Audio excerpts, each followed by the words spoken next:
get a chance to really talk to y'all about, you know, how I was really feeling about the LS situation and whatnot, man. I just want to come and give a little insight to really, you know, what's going on. I was kind of caught off guard by the condition of the motor. I mean, not saying that it was in bad condition, and we'll get into that in a second. I'm just saying I was thrown off by it, though. I ain't even gonna lie to you. I didn't expect to pull up and for him to, you know, tell me that it was a few more parts that we had to get. But through like doing like a lot of my own research online and like seeing what is actually done when people do LS swaps, I'm able to kind of process it a lot different than some people would process the situation with the car or whatever. Let me roll her window down real quick because I got the air off. You don't want it down? Okay, I'm gonna roll this one down. These windows in this truck loud. So anyway, with that being said, though, I may process it a lot different than other people would process the information and being told, you know, you gotta get certain things like this for your car. So with that being said, I gotta get ring bearings. I mean, not ring, cam bearings. And then a couple of the push rods look kind of bad. Now, according to him, this could happen from like, you know, somebody not necessarily changing their oil good or running the car low on oil and stuff like that. So that's possibly what it was. I did notice when we first bought the motor, when I first brought it back, before they pressure washed it, that it did have a lot of oil like around it. It was kind of stained a little bit.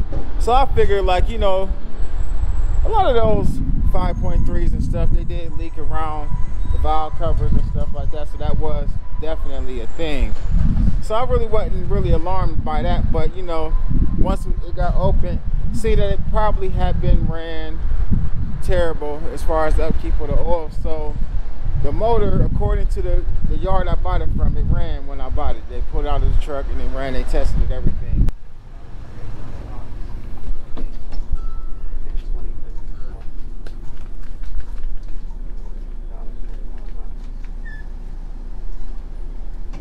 So yeah,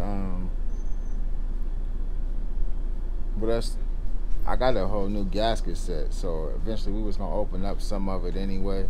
And it's a complete gasket for the entire block. So with us opening that up, and of course you gotta take the timing chain and gears off to throw the cam in there and stuff like that. So some of the stuff we seeing, we would have not necessarily seen had we just did the swap without opening it up. So it's cool. So again, like I said, I gotta get new cam bearings. I'm gonna replace that oil pump for sure. He said that the timing chain and the gears look cool, so I may grab that anyway. And then the lower bearings, which I'll find out more details on that. But like I said, when I pulled up, I definitely wasn't expecting, like, I don't know. And then it's not because of what needs to be done. It's just like kind of like I was explaining, like a lot of times I dig deep for like performance parts.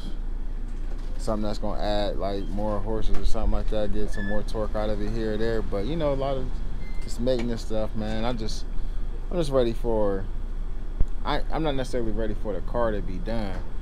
I'm just ready for, like, you know, the progress of it. You know, the frame already done, which that was getting brushed yesterday. That painted, the engine bay painted, you know, just stuff like that. I'm just ready to see that process and bring that content, get it back.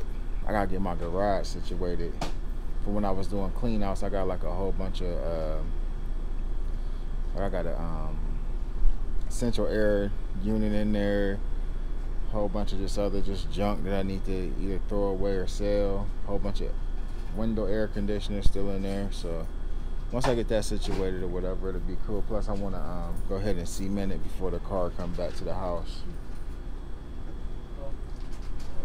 Yeah.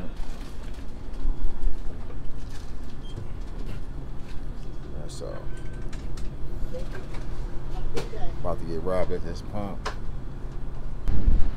And you know, like I said, man, you know, a lot of times guys, they don't mind breaking off that paper for performance parts and stuff like that.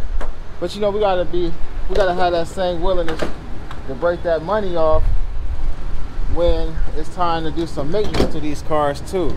And and this is what I was telling Matt, you know, I gotta keep in mind that motor is every bit of almost 20 years old.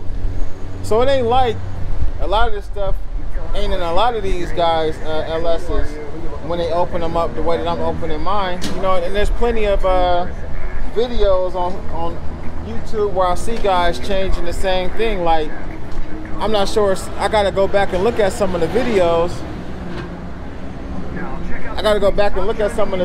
But I'm pretty sure that guys was changing them without even like necessarily saying that they needed to change them. It was just a part of what they was doing. So it's all good, and it'll be good content. Hopefully he allows me to come over there, because I need to be a part of every process, because we want to see this thing being built from the start to finish. It'll be a tutorial for me, so I can start doing some of my own work. I definitely never would just jump up and attempt to do a swap. Some guys will, but I gotta get my tools up too. So I plan on doing some of my own cars. So yeah, I just need to be there, get some hands-on knowledge and stuff, and bring y'all that content how I'm supposed to bring it.